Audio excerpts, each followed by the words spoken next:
Minasyaitonirrajim. Bismillahirrahmanirrahim. Alhamdulillahi rabbil alamin, wassalatu wassalamu ala sayyidil mursalin wa ala alihi wa sahbihi ajma'in. Rabbi shrah li sadri wa yassir li amri wahlul 'uqdatam min lisani yafqahu qawli. Subhanaka la ilma lana illa ma 'allamtana innaka antal alimul hakim. Wala hawla wala quwwata illa billahil aliyyil azim. Kitab Fatih Faridah, muka surat 10, baris yang ke-9 daripada atas. Fatih Faridah, muka surat 10, baris ke-9 daripada atas.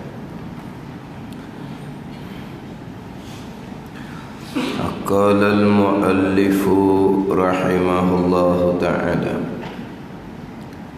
wa nafa'ana bi'ulumihi amin. Inilah 13 atau 20 sifat. Inilah ni kembali kepada barang lagi di hadapan dah. Maknanya inilah ni bukan hak sebelum. Inilah hak pembicaraan. Mula daripada wujud, kidam, baqa sampai kepada kaunuhu mutakalliman. Itu inilah. Inilah ni pembicaraan lagi akan datang. Barang yang di hadapan. Itu inilah. Sebab kata inilah 13 atau 20. Inilah mana? Cerita dah ke? 13 sifat wujud sampai ke kalam, ataupun 20 sifat wujud sampai kaunuhu mutakalliman tu. Inilah 13 atau 20 sifat. Inilah mana? Bicara pun belum lagi. Inilah hak di hadapan tu lah. Dia kadang-kadang inilah tu kembali kepada sebelum. Ni dak ni. Inilah ni hak akan bicara hadapan. Tak bicara lagi. Kita kalau sesadar inilah. Mana inilah hak pembicaraan yang terdahulu. 13 ataupun 20 sifat. Tak ada bicara pun lagi. Wujud, kidam, baqa tak masuk tajuk pun lagi. Mana inilah? Inilah ni barang yang lagi di hadapan hak inilah. 13 atas jalanan Imam Asy'ari, atau 20 atas jalanan Imam Maturidi. 13 atau 20 sifat. Dia je warna sifat. Sa, pe, alif, te. Bukan dia je dengan sa, pe, te marbutah, tidak. Dia je dengan sa, pe, alif, te. Sifat. Gitu. Apa beza dengan sifat sa, pe, te? Contoh di bawah tu. Di bawah. Pertama ada 13 atau 20 wujud. Wujud ni sifatun nafsiyatun. Tengok. Sifatun. Sa'pa temerbutah. Turun penggang di bawah tu. Wujud ialah sifat yang subutiyah. Wujud ialah sifat yang subutiyah. Sifat aja gua ni. Sa', pe, te, marbutah. Hak atas tu 13 atau 20 sifat. Dia je dengan sa', pe, alif, te. Apa beza? Sa', pe, alif, te sifat. Sa', pe, te, marbutah Sifatun dengan sifatun. Apa beza? Sifatun tu jamak. Sifatun tu mufrad satu. Sifatun, sifatani, sifatun. Tu sifatun tu lafaz jamak, 3 ke atas. Tu sifat. Ke mana? Sebab kitab ni pun dia ikut Arab jugalah.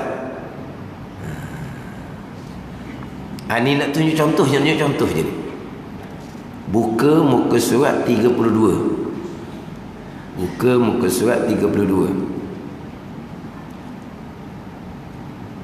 Mudah je cari muka surat tu. Nombor dia nombor kita tu. Nombor kita. Nombor tu nombor apa panggil? Nombor kita tu. Nombor Melayu ke panggil apa? Kadang-kadang kitab Jawi ni dia nombor tu nombor Arab tau. Nombor Arab tu ada orang mengajar, ada tengok dah kitab orang. Dia tulis nombor Melayu alik atas. Dia tulis sesama muka surat. 2 dia tulis atas tu. Nah, 2. Hak Arab 3 dia tulis 3 atas. Allah kata siapa ke tak kenal nombor, siapa kena tulis benda atas. Jadi tengok di ke muka surat kita ada belakang tu. Dia tulis kok 2 apa panggil gitu. Takkan panggil 2 Melayu dak, 2 orang putih ke apa? Yalah 2 gini ni, 2 hak nombor biasa tu, bukan nombor hak Arab tu. Nombor biasa panggil apa? Nombor apa tu? Nombor Melayu. Nombor apa? Roman.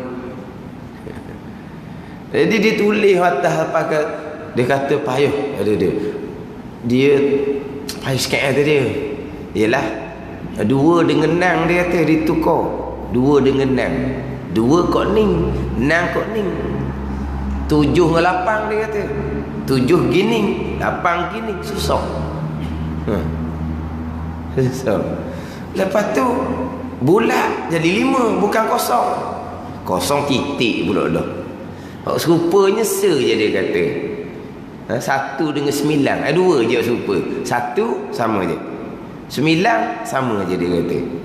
Dia kata serupa. 1 dengan 9 je serupa. Oh apa gitulah dia siapa tak kenal nombor. Ni kita dah ni. Nombor kita ni 32. 32 kemudian dia ada garisan-garisan tu kan. Ada garisan-garisan.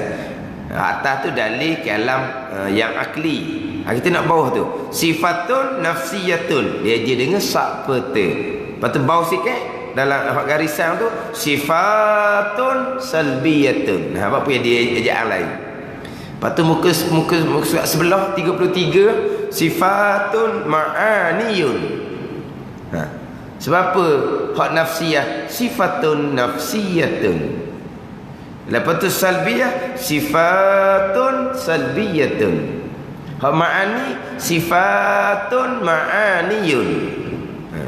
Di bawah sikit sifatun ma'nawiyatun, khilaf 2 qaul.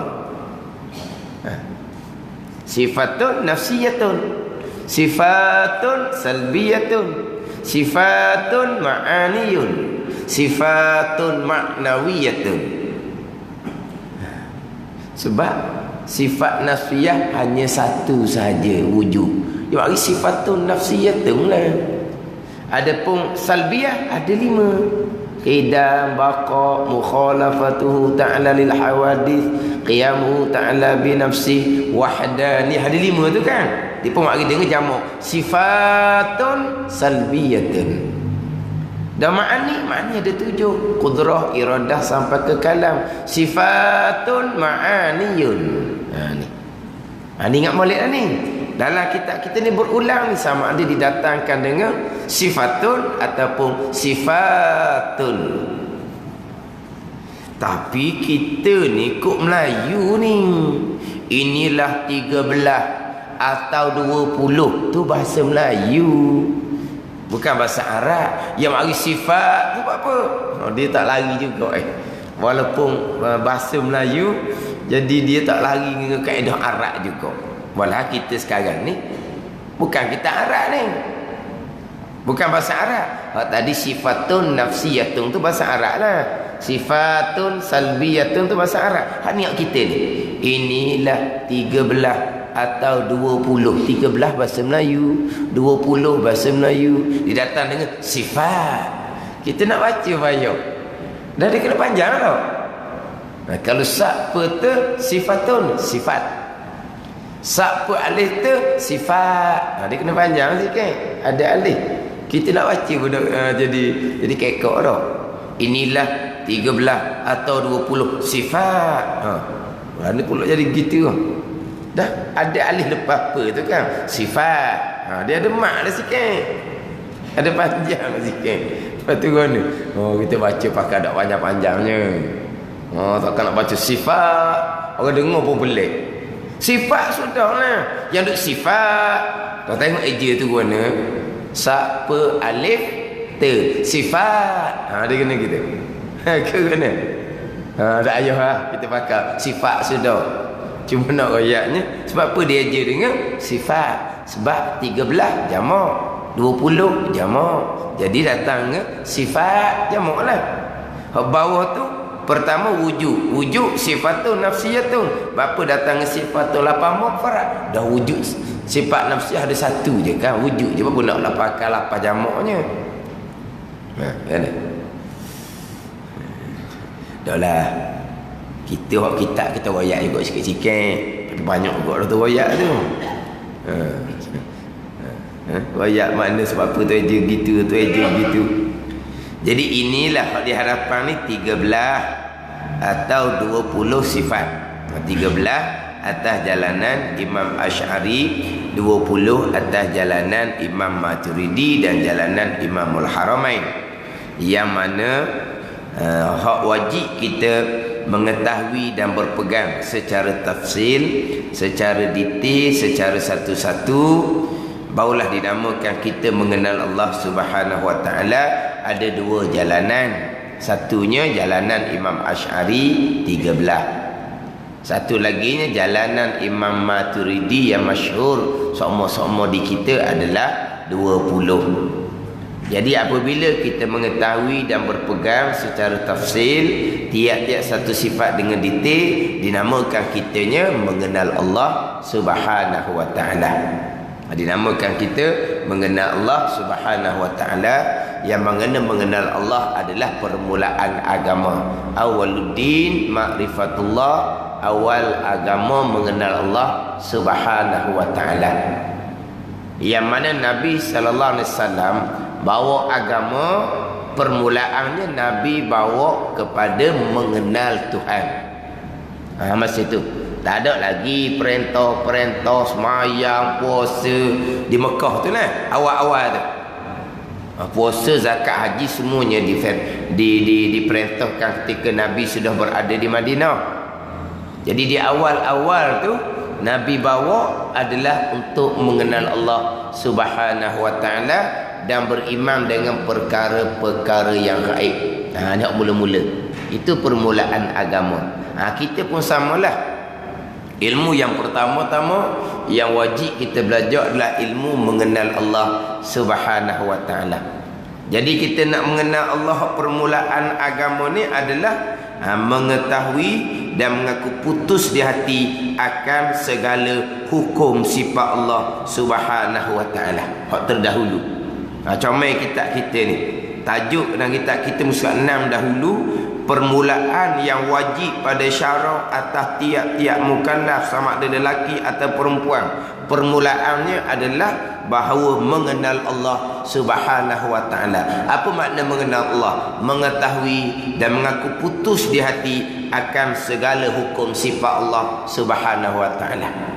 Mana segala hukum sifat Allah? Sifat wajib mesti ada di Tuhan, mesti sungguh di Tuhan. Itu hukum dia. Mana hukum sifat mustahil? Sifat mustahil mesti tak ada dan ada di Tuhan.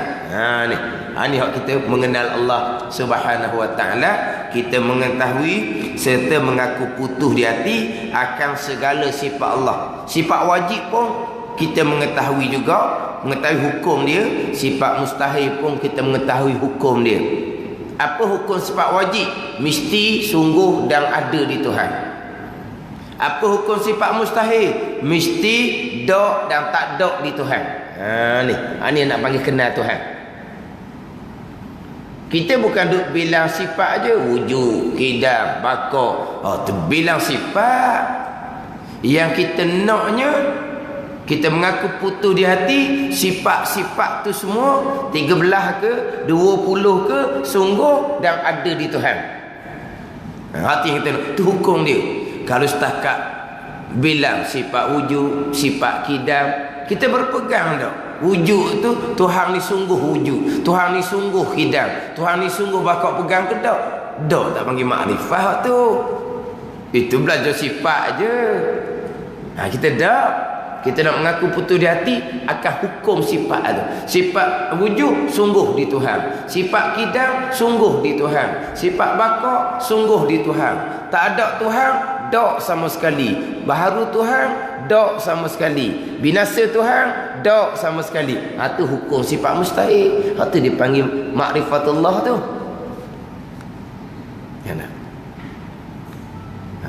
Kita cerita gitu tak pandai, tapi kita tak ngaji wujud kidam bakar tu ngaji ke apa benarnya. Kita ngaji memang sifat Tuhan lah. Iyalah tu. Iyalah tu. Ke mana? Oh, kita tak pernah ngaji gitu. Kita ngaji wujud kidam bakar je. Tak kata ngaji hukum kena mengetahui dan mengaku putus di hati akan hukum sifat Tuhan. Wujud sungguh di Tuhan, kidam sungguh di Tuhan, bakar sungguh di Tuhan. Oh, kita tak ngaji gitu. Dah ngaji wujud ke dalam bakar, ngaji ke apa? Bukan ngaji sifat Tuhan. Sifat Tuhan. Dah bukan sungguh di Tuhan belakang tu. Dah gitu je lah. Ke mana lagi? Cuma tak pandai nak cerita. Tak syarat tu. Tak syarat. Sama juga kita ngaji sifat mustahil. Kita ngaji sifat mustahil. Tak ada Tuhan, mustahil. Baharu Tuhan, mustahil. Binasa Tuhan, mustahil. Betul? Kita ngaji tak ada Tuhan Adam, betul lah. Adam tu tak ada Tuhan, mustahil. Hudus baharu Tuhan, mustahil. Fana binasa Tuhan, mustahil. Lepas tu kita pegang kok mana akidah kita. Kita pegang kok akidah kitanya tak ada Tuhan, dok sama sekali. Baru Tuhan, dok sama sekali baru Tuhannya. Ini binasa Tuhan, dok sama sekali di Tuhannya. Kan gitu kita pegang. Gitulah kita pegang. Tapi kita nak cerita gitu tak pandai. Tebal-tebal kita cerita mengetahui dan mengaku putus di hati akan sifat wajib. Mengetahui dan mengaku putus di hati akan sifat mustahil. Sifat mustahil berpegang juga sifat mustahil. Berpegang sifat mustahil. Berpegang ke mana sifat mustahil? Sifat mustahil itu apa dia? Tak ada Tuhan. Kita pegang Tuhan tak ada. Bedok dia kata. Dasar ni kita pegang mustahil. Ni jawab tak pandai ni. Kalau tanya molek kita nak mengenal Tuhan kan, kena mengetahui dan mengaku putus di hati akan sifat Tuhan. Sifat wajib, sifat mustahil. Sifat mustahil pun mengaku putus di hati juga. Berpegang di akidah juga sifat mustahil. Kena pegang lah nak cukup 50 akidah. 50 akidah kan. Kita kena mengaku putus di hati akan 50 akidah kan. Sifat Allah, sifat Rasul, hak wajib, hak mustahil, hak harum, capu-capu jumlahnya 50 atas jalan yang masyhur. Pegang belaka lah. Hak mustahil pegang juga, hak mustahil pegang juga. Mana hak mustahil? Tak ada Tuhan, mustahil. Kita pegang tak ada Tuhan. Mana mustahil? Al-ajzu, lemah Tuhan, mustahil. Dan kita pegang Tuhan lemah. Dia kata pegang sifat mustahil.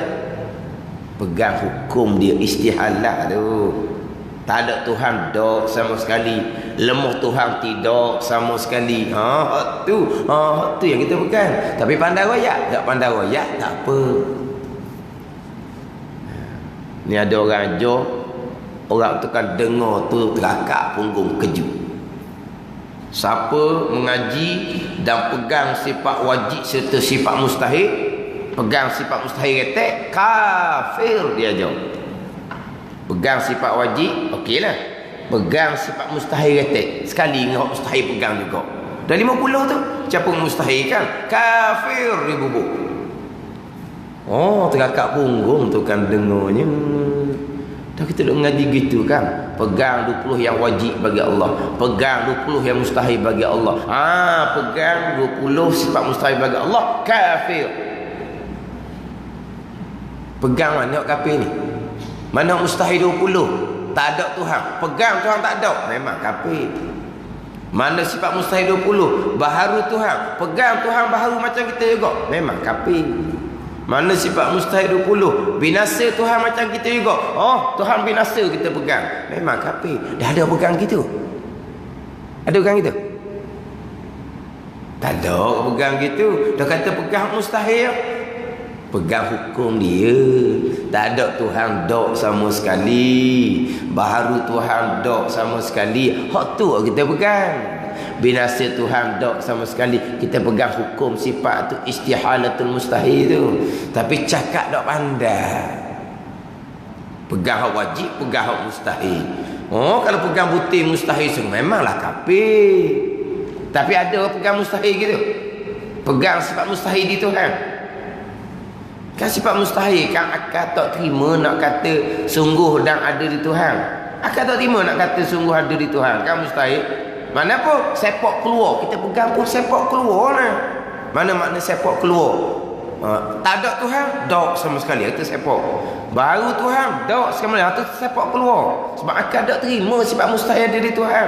Lepas tu kita buang lah. Hak tu pegangan hukum sifat mustahil. Hak sifat wajib mesti di Tuhan. Hak sifat wajib. Hak sifat wajib tu kita ambil tu. Hak sifat wajib mesti di Tuhan. Kita ambil lah sifat wajib tu. Mesti Tuhan ada, mesti Tuhan sedia, mesti Tuhan kekal. Kita ambil tu. Hak mustahil, hak mustahil kita nak buang keluar. Kita sepak keluar lah. Tak ada Tuhan dok sama sekali. Baharu Tuhan dok sama sekali. Gitulah kita pegang. Tapi pandai royak, tak pandai cerita, tak pandai royak, tak ada apa-apa tu. Tapi apa panggil ngaji dok kemah orang panggil. Ngaji dok kemah kalau buat soalan bertulis, markah tak leh. Markah tak leh. Tapi pegangan salah ke? Mana apa? Kita pegang sifat wajib sungguh di Tuhan. Kita pegang sifat mustahil dok sama sekali di Tuhan. Itu dipanggil mengenal Allah Subhanahu wa taala. Permulaan agama mengetahui segala hukum sifat Allah, hukum sifat wajib, hukum sifat mustahil. Itu permulaan agama. Kemudian mengenal Allah Subhanahu wa taala ni sebelum daripada cerita hak 13 ataupun 20, kita wajib mengenal Allah dengan bahawa kita mengaku putus di hati akan sifat-sifat kesempurnaan bagi Allah Subhanahu wa taala, dan kita mengaku putus di hati dok sama sekali sifat-sifat kekurangan di Allah Subhanahu wa taala. Atau mula-mula sebelum pergi kepada 13 ataupun 20 sifat. 13 ataupun 20 secara tafsir. Kita mengenal Allah Subhanahu wa taala dengan bahawa kita mengaku putus di hati Allah taala bersifat dengan sifat kesempurnaan yang tidak terhingga banyaknya. Dalil Allah bersifat dengan sifat kesempurnaan, ada makhluk. Maha suci Allah daripada sebarang sifat kekurangan. Maha suci itu dipanggil hukum sifat mustahil. Maha suci Allah daripada sifat kekurangan. Sifat kekurangan mustahil. Hukumnya maha suci. Maha suci dia panggil hukum sifat mustahil. Maha suci Tuhan daripada baharu. Maha suci Tuhan daripada binasa. Maha suci Tuhan daripada menyamai makhluk. Maha suci Tuhan daripada berbilang. Maha suci Tuhan daripada lemah. Tu dipanggil hukum sifat mustahil. Dok sama sekali Tuhan. Maha suci Tuhan daripada sebarang sifat kekurangan. Itu cara ijma dia. Maha suci tu dia panggil hukum sifat mustahil. Apa dalil maha suci Allah daripada sifat kekurangan? Dalilnya ada makhluk ini. Ada makrifatullah dah tu. Kemudian secara tafsir pula, secara satu-satu pergi kepada 13 ataupun 20 sifat. Ini wajib kepada kita ni, hak tafsir ni. Hak tafsir ni wajib kepada kita. Orang baru masuk Islam, dia cari-cari ijma cukup dah. Orang baru masuk Islam. Orang baru masuk Islam, asyhadu an la ilaha illallah. Dia nak saksi bahawa aku nak saksi bahawa tiada Tuhan melainkan Allah. Dia kena percaya Allah ni Tuhan. Allah ni Tuhan. Yang bersifat dengan sifat Tuhan lah. Tu carikan. Ijma orang panggil. Wa asyhadu anna Muhammadar Rasulullah. Dia percaya Nabi Muhammad utusan Allah. Nabi Muhammad ni manusia yang terbaik sebab menjadi utusan Allah. Secara kasar je. Lepas tu Nabi ni siddiq, amanah, tabligh, fatanah, itu kena perici kemudian. Tapi masa mula-mula masuk Islam, dia kena percaya kepada Allah secara ijmal, percaya kepada Nabi secara ijmal. Cara kasar dulu, baru sah iman dia. Bab Islam, tengok kat luar je bab Islam ni. Dia mengucap dua kalimah syahadah dengan sukarela dan dia faham apa syahadah yang dikatakan, sah Islam dia. Pejabat agama pun buat keluar kad yang mengesahkan dia sebagai orang Islam. Dah. Itu hak hukum zahir Islam. Iman macam mana iman? Iman dalam dia. Dia percaya tak kepada Allah secara ijmal, Allah sebagai Tuhan? Percaya. Dia percaya tak Nabi Muhammad sebagai Rasul? Secara ijmal dia percaya. Sah iman dia. Dia mati saat tu ahli syurga dia. Dah uti lagi sifat Allah ni cara tafsir 13-20 ni. Sifat Rasul, siddiq, amanah, tabligh, fatanah. Dia tak tahu lagi tu. Tu kena kemudian tu. Untuk mula-mula cara ijmal cukup. Hak nak masuk Islam. Sah iman dia, mati saat tu syurga. Sebab dia beriman. Tapi kalaulah kok zahir je, dia mengucap dengan sukarela dan dia tahu makna, maka disahkan dia sebagai orang Islam. Tapi hati dia tak ada. Dia tak percaya ke Allah ni. Sebut nama Nabi Muhammad tu dia berasa beci dah. Dia tak percaya Nabi Muhammad sebagai Rasul. Dia tak percaya. Lepas tu apa dia mengucap? Dah dia nak berkahwin dengan orang Islam. Kalau tak mengucap, tak dapat kad sebagai orang Islam, mana boleh berkahwin? Dia terpaksalah mengucap sebab dia nak berkahwin. Maka dia hukum dah sebagai orang Islam. Dan zahir dia nampak sukarela molek ya. Lepas tu dalam dia macam mana? X-ray lah tengok dalam dia percaya ke tak. Masuk MRI terowong tu, masuk dalam, cek hati dia percaya ke tak. Kan dia? Nampak? Itu hak dia dengan Tuhan, mana kita tahu tu. Nabi kata dah kan, umirtu an ahkuma bizawahir wallahu yatawalla sarair. Diperintah akan aku hukum hak zahir je. Hak dalam tu urusan Allah Subhanahu wa taala. Kita tak tahu. Itu hukum zahir orang Islam. Tapi iman dia macam mana? Itu dia dengan Allah Subhanahu wa taala. Dia percaya ke tak percaya? Dia percaya pada Allah. Percaya macam mana? Percaya macam kita ke? Tak. Dipercayakan Tuhan ni secara kasar je. Allah Tuhan. Allah Tuhan ni mestilah sifat dia macam Tuhan.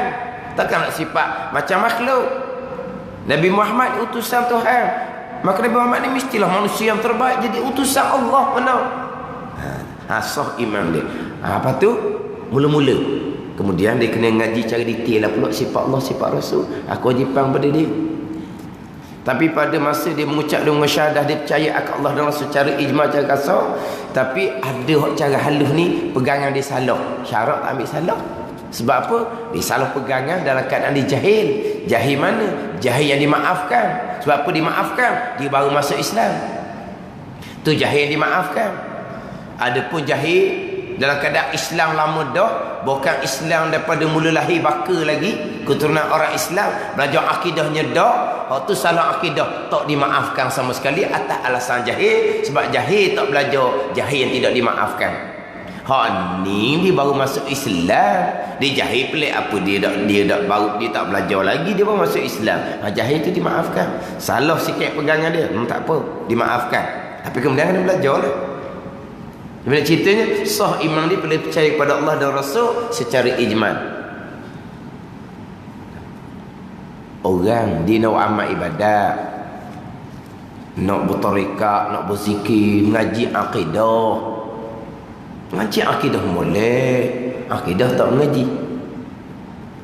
Dah kalau gitu, kalau tak ngaji sifat 20, lepas tu macam mana dengan orang masuk Islam?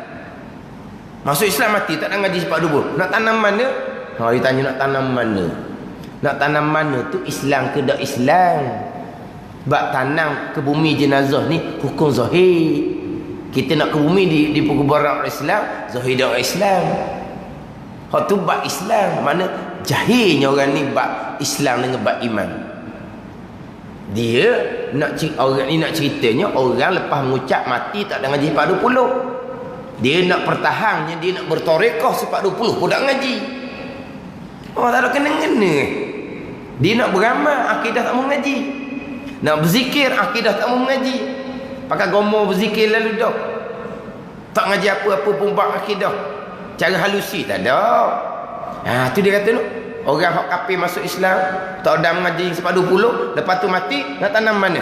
Baik tak ngaji sebab 20. Apa relevannya orang kafir hak masuk Islam, mati tak sempat 10 dengan kamu nak berzikir, nak bertarekah, tak ngaji ilmu akidah? Apa relevan dia? Apa persamaan dia nya? Ya, ni manusia hak jahil. Jahil Islam dengan iman pun jahil. Dia mengucap dua kalimah syahadah secara sukarela. Hukum zahirnya orang Islam. Dia mati tangan kepada orang Islam lah. Sebab dia orang Islam. Zahir. Lepas tu di syurga kedok. Bawa cerita iman ada kedok iman. Masa dia mengucap dua kalimah syahadah tu, dia percaya daripada Allah dalam secara ijma'. Dia percaya. Iman dia ada di ahli syurga. Tapi kalau tanya, nak tanam mana? Dia dihukumkan sebagai orang Islam. Tanam perkuburan orang Islam. Walaupun hati tak beriman, sebab hati tidak tahu. Hak ngaji sebab 20 tu kemudian pula untuk memastikan bahawa orang yang mau masuk Islam ni mengenal Allah secara tafsir sifat 13 ataupun sifat 20. Tu kemudian pula dia kena belajar. Tapi kalau bab Islam nak ke bumi jadi mana, tu simple je. Dia mengucap dia kalimah syahadah zahir-zahir, nampak sukarela pun semua Islam dah. Dia mati tanah kepada Islam lah. Lepas tu macam mana akhirat? Akhirat ni macam mana? Syurga ke tak? Itu bergantung pada kepercayaan dia. Dia percaya macam mana Tuhan ni tak ngaji lagi akidah ni, tak ngaji lagi sifat 20. Itu cara tafsir. Itu menyusuli kemudian. Dia masa dia mengucap, dia percaya pada Allah secara kasar cukup dah. Allah Tuhan, Nabi Muhammad Rasulullah utusan Tuhan. Dia percaya secara ringkas, sah iman dia. Maknanya dia ahli syurga kalau mati di saat tu. Untuk perkebumian dia hanya hukum zahir. Dia orang Islam, tanah kubur orang Islam. Walaupun hati tak percaya sekalipun, sebab hati tu kita tak tahu. Sama macam orang Islam hak keturunan tu lah. Bila dia lahir mak ayah dia Islam, Islam dah dia. Lepas tu kalau mati, tanang perkuburan orang Islam dah dia. Tapi macam mana akhirat? Itu bergantung pada akidah dia lah. Dia ada akidah ke tak? Dia ada iman ke tak? Ada akidah, ada iman, ada bahagian dia hari akhirat. Akidah tak mengaji, bab iman pun tak mengaji, pegang dengan akidah yang terpesong, bahagian akhirat tak ada lah. Bahagian dunia, dia orang Islam. Mati, sempurna sebagai orang Islam. Ini kena beza ni. Islamnya mana, imannya mana. Dalam kitab Fatih Paridah ni terdahulu cuma medah Islam, iman dan ihsan. Ni jangan lupa lah pada kitab Fatih Paridah ni. Sebab apa? Sebab susunan kitab ni comel. Kemudian hak secara ijma pun kitab ni royak. Kalau kita ngaji kitab kecil-kecil, bermula sifat Allah ialah 20. 20 lalu dah. Mana pegang cara ijma? Tak ada. Keluar ayat, bermula sifat Allah ialah 20. Setengah kitab dia bagi mana? Dia bagi ayat setengah daripada sifat Allah ialah 20. Dia bagi setengah. Kalau setengah sifat Allah 20, semua 40 kan? Setengah daripada sifat Allah 20. Dah setengah 20. Capur semua jadi 40. Begitu. Setengah tu bukan makna setengah separuh, setengah dengan makna sebahagian. Jadi sebahagian dari sifat Allah 20. Hak 20 tu sebahagian dari sifat Allah yang wajib kita mengetahui dan berpegang secara tafsir. Dan sifat Allah, sifat kesempurnaan bagi Allah tidak terhingga banyaknya. Tapi dah kita cek dah ayat dan kita Fatih Paridah comel. Mengenal Allah dengan bahawa mengetahui dan mengaku putus di hati akan hukum sifat Allah. Hukum sifat Allah dipecah dua pula, secara ijma' dan secara tafsir. Cara tafsirnya keluarlah 13 ataupun 20 sifat. Ini aturan susunan kitab Fatih Paridah. Jadi inilah 13 atau 20 sifat. Pertama daripada 13 ataupun pertama daripada 20. wujud. Sifatun nafsiyatun. Tengok lagi lalu dah sifatun nafsiyatun. Bermula wujud ialah sifat nafsiyah. Jadi yang pertama sifat wujud. Dia asas kepada tauhid adalah wahdaniyah. Nama dah tauhid dah. Tauhid daripada wahdaniyah. Itu asas. Asas kita mengaji sifat Allah adalah wahdaniyah. Tapi wahdaniyah susunan kaedah sifat dulu duduk nombor 6. Kemudian dia susunan sifat pertama wujud, kedua kidam, ketiga baqa. Susunan sifat ni tertib sifat 1, 2, 3 sampai 13 ataupun sampai 20. Tertib ni tertib zikri je. Tertib kerana kita nak sebut. Kalau dak mari satu-satu tak boleh nak sebut. 13 ataupun 20 kita nak sebut serentak boleh ke tak? Tak boleh. Kena sebut secara satu. Kena mari satu. Jadi mari satu tu dia panggil at-tartibu zikri. Susunan hanya semata-mata nak menyebut. Sebab kalau nak susun tak boleh sebut. Ada pun sifat Tuhan tak ada nombor. Sifat Tuhan koding belaka, tak ada nombor. Tapi kenapa bubuh nombor? Satu, pertama wujud, kedua kidam. Bubuh nombor kerana nak sebut. Kalau tak bubuh nombor nak sebut ke mana? Nak sebut ke mana? Hak 13 ataupun 20. Nak sebut ke mana? Seretak boleh sebut? Tak boleh. Tak boleh tu kena susung. Kena tertibkan dia. Kena belaturkan dia tu. Ada 1, 2, 3. Susung kerana nak sebut je. Bukan sifat Tuhan susung gitu. Adapun susung tertib solat, tertib rukun solat, tertib rukun wudu, tertib ayat Fatihah. Tu mesti tu at-tartibul waqi' tu. Tu memanglah hakiki semayangnya dia kena ada tertib gitu. Dia ada tertib. Tu kan dia boleh semayang. Fatihah pun belum rokok dulu. Tidak pun belum sujud dulu boleh. Hak tu susung sungguh-sungguh tu. Tak susung ikut tertib rukun solat tu tak panggil solat lah. Tu dia panggil tertibul waqi' dia panggil. Memang hakiki sembahyangnya memang dia kena belatur gitu. Panggil apa? Belatur panggil apa? Satu-satu panggil apa? Belatur. Bukan beratur. Tu beratur benda lain pula tu. Tu beratur dalam kelas tu. Beratur nak masuk kelas. Bukan beratur ni, belatur apa ke? Satu. Atur dia atur satu. Jadi, hak tertib solat tu memang aturan dia gitu. Dia kena susun gitu. Dia ikut aturan tu tak panggil semayang lah. Sama juga tertib wuduk. Wuduk ada tertib kan? Hak tu memang dia tertib gitu. Muka, tangan, kepala, kaki. Kalau dah ikut tertib, bahan basuh tangan dulu, barulah basuh muka, basuh kaki, sapu kepala last sekali. Tidak lagi wuduk dah. Sebab apa? Susung tertib tu memang waqi' dia.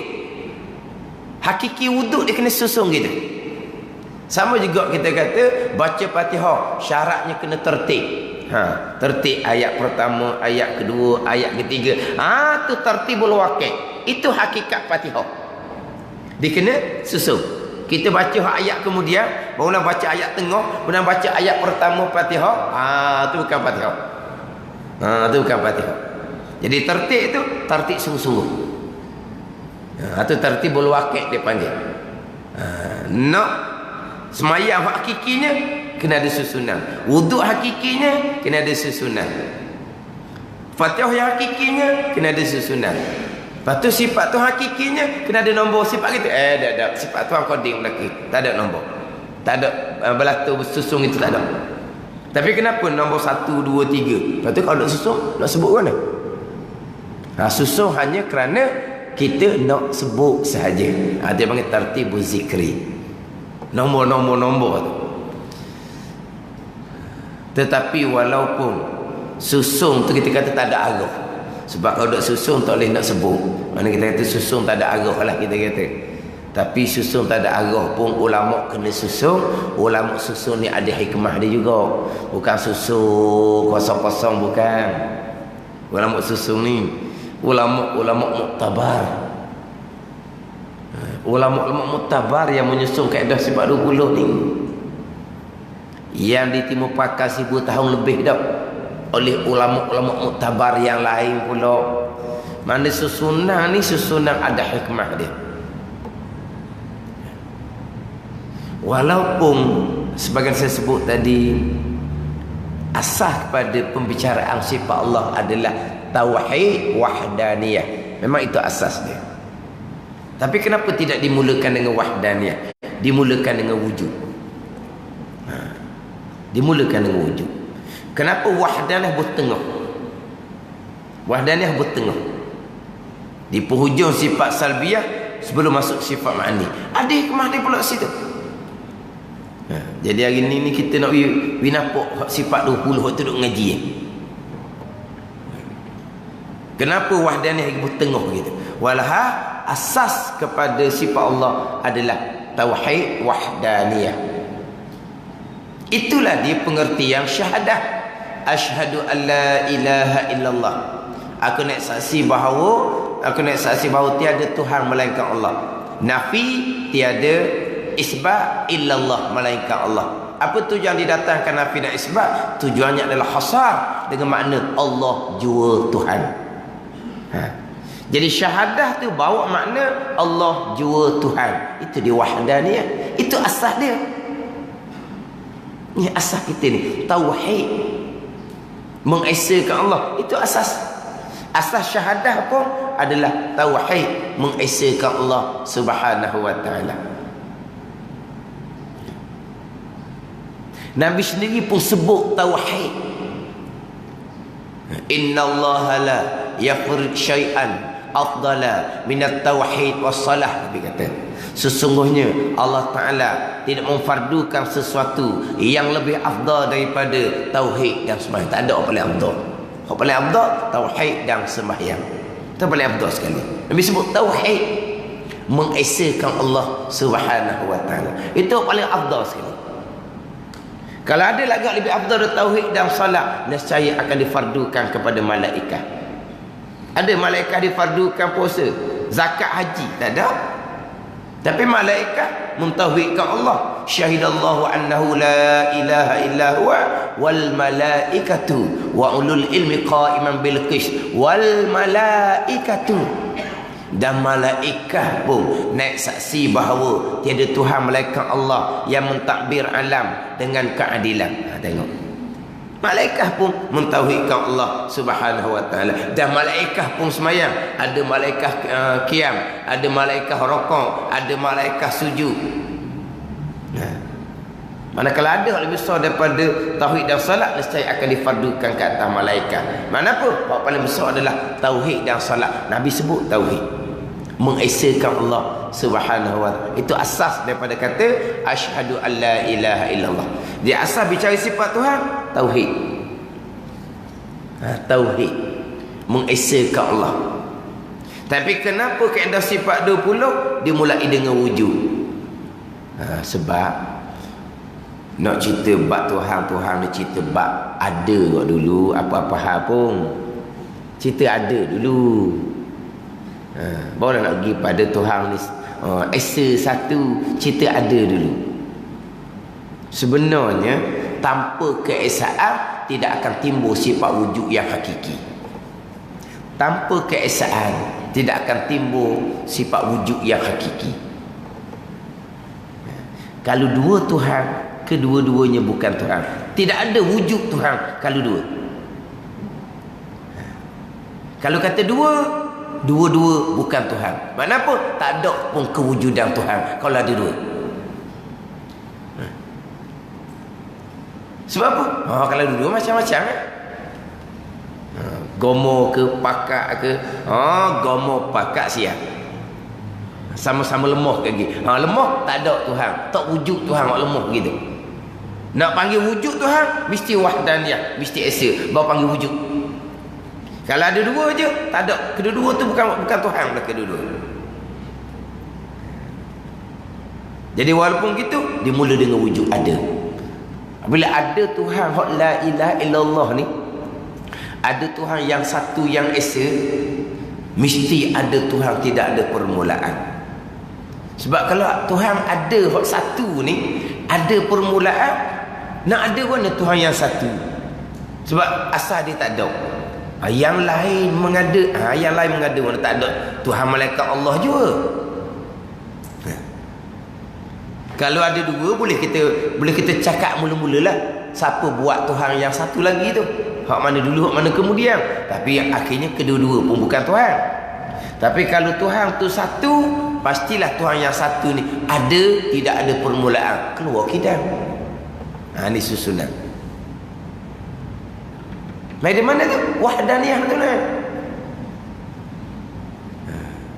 Bila Tuhan ni tidak ada ada Tuhan, tidak ada permulaan sedia kala, nak ada kesudahan kau mana? Kalau tak ada permulaan, nak ada kesudahan kau mana? Hak ada kesudahan ni, hak permulaan dia tu ada. Asalnya tak ada, jadi ada, timbul tak ada pula kemudian sebab asal dia tak ada. Tapi Allah Ta'ala ada sedia kala nak timbul kesudahan macam mana? Disuli dengan sifat baqa. Apabila Tuhan ni ada, tidak ada permulaan, tidak ada kesudahan, tak sama adalah dengan makhluk. Kalau gitu, sebab makhluk ni adanya asal tak ada. Disuli dengan mukhalafah.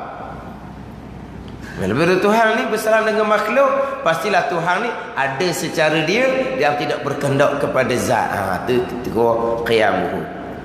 Kesimpulannya, Tuhan yang keenam, wahdaniyah esa.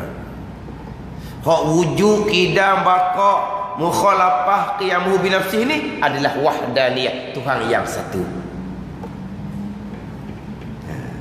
Kemudian daripada Tuhan yang satu ni pula, di penghujung sifat salbiyah yang terakhir, yang kelima adalah wahdaniyah. Sebelum nak masuk sifat makni yang pertama, qudrah, disakut pula dengan wahdaniyah. Apa wahdaniyah? Keesaan pada zat, keesaan pada sifat, keesaan pada perbuatan. Keesaan pada perbuatan. Segala-gala perbuatan yang berlaku adalah datang daripada perbuatan Allah Subhanahu wa ta'ala. Semua perbuatan Allah. Dan perbuatan Allah ni, Allah mana yang buat segala-gala ni? Allah yang bersifat dengan qudrah. Disusuli sifat yang ke-8, sifat qudrah. Tuhan buat segala-gala ni, Tuhan buat dengan tak ada pelan-pelan, tak ada perancangan, tak ada penetapan. Tuhan buat sebagaimana Tuhan kehendak pada azal. Kehendak keluar sifat yang ke-8, kehendak sifat iradah. Ni susunan ni. Kemudian Tuhan kehendak, Tuhan menentu ni, Tuhan menentu dengan jahil gitu. Tuhan menentu selaras dengan sifat ilmu. Maka yang ke-9 sifat ilmu. Ini makna susunan. Bukan susunan kosong, bukan. Terutama sekali tempat letak wahdaniyah tu. Sebab di pembahagian sifat Allah ni, pembahagian takhliyah, tahliyah. Mana takhliyah? Nak menyucikan Allah daripada sifat yang tidak selayaknya. Mana? Nak menyucikan Allah daripada ada permulaan, ada kesudahan. Nak menyucikan Allah daripada menyamai makhluk. Nak buat hak tu hak tak selayak dengan Tuhan. Sesat, nak hiasi Tuhan dengan sifat ketinggian. Mana? Qudrah, iradah, ilmu. Gitu. Ni susunan dia. Takhliyah, tahliyah. Buang dulu sifat yang tak selayaknya dan datang sifat-sifat ketinggian bagi Tuhan. Dimulai dengan qudrah, iradah, ilmu. Ini pembahagian dia. Tapi antara pembahagian tu di tengah bubuh wahdaniyah, sebab asasnya adalah wahdaniyah. Kan kita takhliyah, tahliyah kan. Contoh kita mengaji ilmu tasawuf. Kita nak mengaji ilmu tasawuf, didatangkan sifat mazmumah dulu. Sifat cela dulu, baru didatangkan sifat-sifat mahmudah. Kena buang dulu sifat-sifat yang tercela. Takhliyah, buang dulu sifat-sifat yang tercela. Tahliyah, hiasi hati dengan sifat-sifat yang terpuji. Ni aturan dia. Macam kita lah, nak jangok, nak bubuh minyak wangi, nak pakai jangok, pergi mandi lah dulu biar bersih-bersih. Ke mana? Pergi mandi dulu siap-siap, lepas tu baru jangok, barulah pakai wangi-wangi. Ni mandi dok, apa dok, busuk bangok, koseh weh, lepas tu pakai jangok, lepas tu bubuh, pakai minyak wangi, tu, tak mukalah tu, pesen tu. Oh, jangok kau main berdok habis botol je bubuh je. Tak mukalah. Mandi dok apa dok tu. Kita bersih dulu. Mandi dulu siap-siap. Lah kita pakai comel-comel. Jadi kena tahliyah. Buang dulu tak selayaknya, lepas tu hiasi dengan hak ketinggian. Buang hak sifat selayak bagi Allah. Ada permulaan, ada kesudahan, tak selayaknya. Benar-benar hiasi dengan Allah ada sifat qudrah, iradah, ilmu, hayat, gitu. Tapi di tengah tu bubuh wahdaniyah. Sebab asalnya adalah keesaan. Macam mana antara wahdaniyah pergi pada qudrah, pergi pada iradah, pergi kepada ilmu. Kemas sini, kemaslah rukun yang kenang. Yang pertama kita bicara adalah keesaan Allah pada perbuatan. Keesaan Allah pada zat. Allah Tuhan yang satu, tidak ada Tuhan yang kedua. Waktu tu tak ada tu. Tak ada orang Islam berpegang Tuhan ada dua, tiga, tak ada. Tuhan satu memang sah. Tapi satu pada perbuatan. Segala yang berlaku ni perbuatan Allah. Jangan main. Sebab zahirnya perbuatan adalah datang daripada perbuatan kita. Berhasil, berkesan, jadi adalah zahirnya perbuatan makhluk. Kalau tak kemah wahdaniyah ni, berpegang makhluk yang memberi bekas. Makhluk yang bekas secara tabi'i semula jadi, iaitu kafir ijma' ulama. Makhluk yang bekas dengan kekuatan yang Allah letak di makhluk, itu khilaf ulama kafir ataupun dosa besar. Sebab apa? Tidak mengesakan Allah pada perbuatan. Ni kemah kita mengesakan Allah pada perbuatan ni. Susunan sifat 20. Allah mana yang buat segala-gala? Allah yang bersifat dengan kudrah. Allah buat selaras dengan ketentuan. Allah yang bersifat dengan iradah. Allah menentukan selaras dengan ilmu. Allah yang bersifat dengan ilmu. Ini susunan dia. Ini susunan yang disusun oleh ulama-ulama muktabar. Bukan susun ikut letak. Bukan susun ikut letak. Sama dengan wujud kita bakar tu lah. Ada Allah, ada yang sebenar-benar, yang tidak ada permulaan. Ni cerita ada sifat Tuhan ni, ada yang hakiki, ada yang mutlak. Kita panggil ada juga, tapi ada kita ada tidak mutlak, kita muqayyad berkait dengan Allah mengadakan. Kita panggil ada juga, Allah ada, kita pun ada, kita pun wujud. Tak sama, wujud Allah wujud yang hakiki, wujud yang mutlak. Kita wujud diwujudkan oleh Allah, nanti ditiadakan oleh Allah pula. Ada kita ni menengahi antara dua ketiadaan. Duk kepit tengah antara dua tak ada. Tak ada sebelum dengan tak ada selepas. Ada kita ni bukan kepit dua ni kan. Tak ada sebelum kita dilahirkan, tak ada selepas kita mati. Kita ada kepik dua tak ada. Ada seumpama ni, ada umpama bayang je. Dah. Allah mengadakan ada. Maksud Allah meniadakan ada. Bukan Allah mengada, Allah meniada. Tengah-tengah ada ni, siapa yang mengekalkan kita ada? Allah yang mengekalkan kita ada. Bukan Allah mengada, Allah meniada saja. Kekal ada ni Allah yang kekalkan. Dah ada gantung gitu, tak panggil adanya. Ada gantung gitu, ada hanya tempat zahir kekuasaan Tuhan yang mengadakan. Itu je. Ada seumpama kita ni, ada hanya tempat zahir kekuasaan Tuhan yang mengadakan kita. Mana kita ni mazhar sahaja, tempat zahir kekuasaan Allah Subhanahu wa taala. Ada seumpama ni, umpama bayang lah. Bayang tu hanya mazhar, tempat zahir ada barang, ada bayang. Tapi bayang tu ada kedai hakikinya? Tak ada. Kalau bayang tu ada, oh sakok kita nak berjalan, kita berjalan sakok, tengok oh sekat dia bayang ke mana? Kita berjalan kan, lepas tu terlindung bayang bangunan, kita berjalan tu teratuk kepala kita dengan bayang. Tak ada bayang ni. Cuma bayang ni tempat zahir ada bangunan sebelah, bayang ni tempat zahir ada pokok sebelah. Tu saja. Tu bayang. Kita ni ada, kita seumpama ada bayang, tapi adalah kita sebut. Tapi ada yang sebenar-benar, ada yang sedia kala, ada yang tidak ada permulaan adanya. Ada sesuai dengan sifat kidam.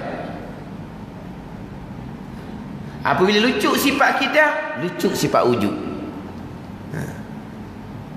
Allah tidak bersifat sifat kidam. Allah baharu, bukan lucu sifat kidam saja, sifat wujud pun tak ada. Ni kata lucu satu sifat, lucu sifat yang lain. Lucu sifat baqa. Allah tak baqa, Allah tak kekal, Allah nanti binasa.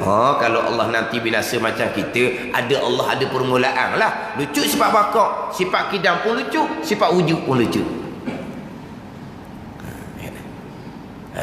Ini apa? Susunan kaedah sifat 20. Jangan duk main-main kaedah sifat 20 ni. Kalau ni jangan main, orang agama juga memperolok-olokkan kaedah sifat 20, mencerca sifat 20. Sampai peringkat ada rakaman orang yang berceramah, rosaknya pegangan orang Malaysia. Dia kata rosaknya pegangan orang Malaysia, wa imam ngaji pondok, wa imam ngaji sekolah, kih apa? Kih sifat 20. Dia letak gitu. Ni kita ni pegangan salah ni. Kih benda pegangan salah. Orang duk pondok pun pegangan salah, orang sekolah agama pun pegangan salah. Kih benda? Kih sifat 20. Ini jenayah akidah sifat 20 dia kata. Ini dah ada rakaman YouTube lah ni. Ada masalah tak ada tindakan apa pun. Wak gelak ketawa je kat ada sifat 20 ni. Wak main-main je kat ada sifat 20 ni. Ya orang jangan main betul-betul agama juga. Pada kat ada sifat 20 diguna pakai seluruh pelosok dunia. Ini akidah kita, akidah ahli sunnah wal jamaah. Dan orang yang memain-mainkan kat ada sifat 20 ni, kalau pergi bicara bab pegangan, memang bermasalah lalu. Dia tak mau pakai keadaan sebab 20. Dia nak direct pada akidah Quran. Ini orang agama dah nak direct pada akidah Quran, kena tak mampu juga. Akhirnya berpegang dengan akidah yang terpesong dengan akidah Quran tu sendiri. Tapi kita yang tak reti Quran ni, kalau reti baca pun bertuah dah Quran kata apa dak reti ke satu Tapi macam mana kita boleh berpegang dengan akidah Quran walaupun kita tak erti pun pengertian ayat Quran? Kih jasa kaedah sifat 20. Ulama-ulama mutabar ambil akidah Quran susun dalam kaedah sifat 20. Tambuh. Hak ulama susun ni tambuh. Hak ulama siap dah ni tambuh. Dia nak ambil direct kepada bahan utama, bahan mentah utama Al-Quran. Dia nak ambil bahan mentah. Dia tambuh hak orang siap dah ni. Dia nak proses diri, akhirnya bahan sakit perut. Sakit perut sebab bahan mentah ni nak masak ni kena mahir tukang masak dia. Kan tak? Bahan mentah nak masak, nak jadi makanan sedap, tukang kena mahir. Tak kena bubuh bahan mentah tu kok. Bahan sakit perut. Ni bahan sakit perut ni. Nak direct pada Al-Quran, ambil bahan mentah. Tak mau ambil wasiat dah ni. Akhirnya pergi pada bab pegangan, apa? Akidah dia akidah yang sakit perut orang panggil. Akidah yang tak betul. Apa ni orang agama? Orang agama sendiri pun nak direct pada Al-Quran. Hak sumber mentah hak utama tu pun tak mampu. Sama itulah kita orang awam. Sebab tu ulama-ulama muktabar yang Al-Quran di dada pun kaedah 420 juga mereka pakai. Itu ulama muktabar. Quran suti dada. Ni kadang-kadang tak ada pun Quran dadanya. Kalau ada pun setakat hafal Quran je. Hafal Quran je. Quran kata pun tak tahu juga. Itu hafal saja. Apa Quran kata tak tahu. Tapi ulama-ulama muktabar yang Quran di dada, yang mereka memahami pengertian ayat Quran pun mereka memakai kaedah sifat 20. Orang tak sedar diri yang pakai kaedah sifat 20 nak direct Quran hak tadilah. Memanglah hak sumber, hak utamanya, hak metah-metahnya Quran dan hadis tu. Tapi kita ambil hak ulama siap dah. Quran hadis pecah dalam kitab tauhid. Quran hadis pecah dalam kitab fiqh. Quran hadis pecah dalam kitab tasawuf. Kita ambil siap dah. Sebab orang yang reti ilmu Quran, reti ilmu hadis, belum tentu lagi dia boleh menghuraikan bab-bab ni. Sebagai contohlah, hak orang jual hang repah. Kedai mamak, mamak apa panggil? Mamak ke apa panggil? Mamak ada, K tau. Hak jual repah. Macam-macam repah dia jual. Royak nak repah ke apa? Dia wis lalu. Tapi dia pandai ada proses. Dia pandai ada nak masak. Kita nak masak sedap, cari tokel kedai repah. Kedai mamak atau kedai repah. Dia pun nak reti nak masak Dia tahu barang aja, dia tahu jual barang aja. Barang tu dia kenal. Sumber hak mentah tu dia kenal. Tapi macam mana nak adungkan, nak masakkan, nak proseskan macam mana? Ni hak kemahiran ulama tauhid, ulama fiqh, ulama tasawuf yang mengadungkan daripada semua mentah Al-Quran dan hadis masuk dalam kitab tauhid, kitab fiqh, kitab tasawuf. Kita ambil siap dah. Ini hak Nabi kata al-ulama warasatul anbiya ni. Ulama dah mempusakai Nabi. Hak ulama susun ni semuanya adalah ilham daripada Allah Subhanahu wa taala. Sebab apa? Ulama-ulama ni ulama yang muktabar, ulama yang suci zahir dan batin. Kita orang berilmu sekarang ni tak tahulah batin macam mana. Zahir pun kadang-kadang tak boleh nak pakai macam lalang dia. Kita orang berilmu sekarang, batin kita tak tahu, kita tak nampak. Tapi hak zahir pun tak nak pakai dia orang kali gitu kali gini lalang kan. Ikut arus kau panggil. Tapi kalau kita ambil dalam kitab-kitab, terutama sekali kaedah sifat 20, ulama-ulama yang muqarrabin di kalangan aulia illah, hak ada maqam di sisi Allah Subhanahu wa taala. Dengan keberkatan mereka inilah kita dapat berpegang dengan akidah Ahlussunnah wal Jamaah, akidah Al-Quran dan hadis Nabi sallallahu alaihi wasallam. Walaupun kita sebenarnya tak reti pun Quran, tak reti pun hadis Nabi sallallahu alaihi wasallam. Ini hak susunan ulama muktabar. Sama ada kaedah sifat 20 ataupun kaedah sifat 13. Ini kita cerita pengenalan lah dah. Nak masuk sifat 20, sifat 13 ni, alah biar kita kenal agak sikit. Kita kenal hak kita nak mengaji tu. Kalau kita nak mengaji biar kita kenal sikit. Kalau orang mari macam-macam pun kita daklah selahbah panggil. Selahbah tau. Dak ada selahbah kita apa dia kata gitu. Ya orang agama juga pening gitu tu kan, dengar dak pening dah, kita tahu dah. Atau tak boleh pakai kita. Dia tinggi juga ngaji agama. Orang ngaji agama tinggi tu bab lain. Tinggi ngaji ilmu tinggi pun bukan macam orang dulu. Orang dulu ngaji 30-40 tahun, semua bidang ilmu, belah ilmu dada. Orang sekarang ni ngaji satu bidang je. Tak khusus satu bidang je.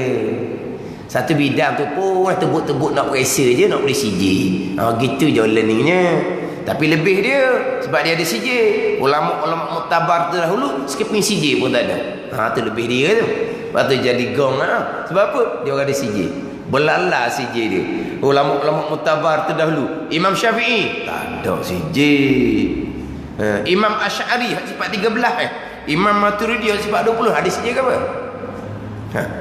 Imam Ghazali ada CJ ke apa? Ada PhD. Jangan duk cakap orang ada PhD main. Ni semua tak ada PhD belakang ni. Lepas tu dia kira hebat dia daripada imam-imam muktabar ni. Hak ni jadi merosokkan. Dia merosokkan masyarakat. Kita masyarakat ni dengan agama tu pun gitulah kodok-kodok akhir zaman. Orang agama celeh-celeh ni pula lah yang mengelirukan masyarakat.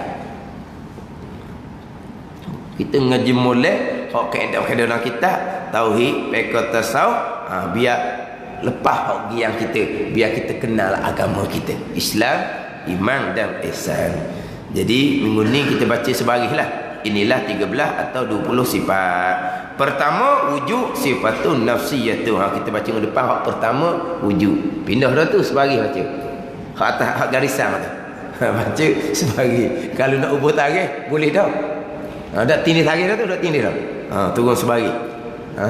Takut dia kata ustaz dak pindah sebaris pun. Kita nak buat tarikh kat mana dia kata. Ni pindah sebaris. Boleh buat tarikh.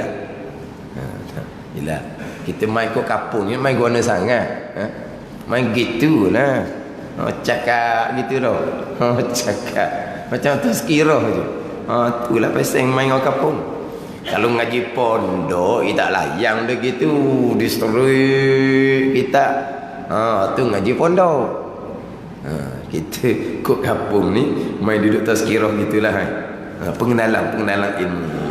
Di pertama wujud sifatun nafsiyatun. Wallahu a'lam.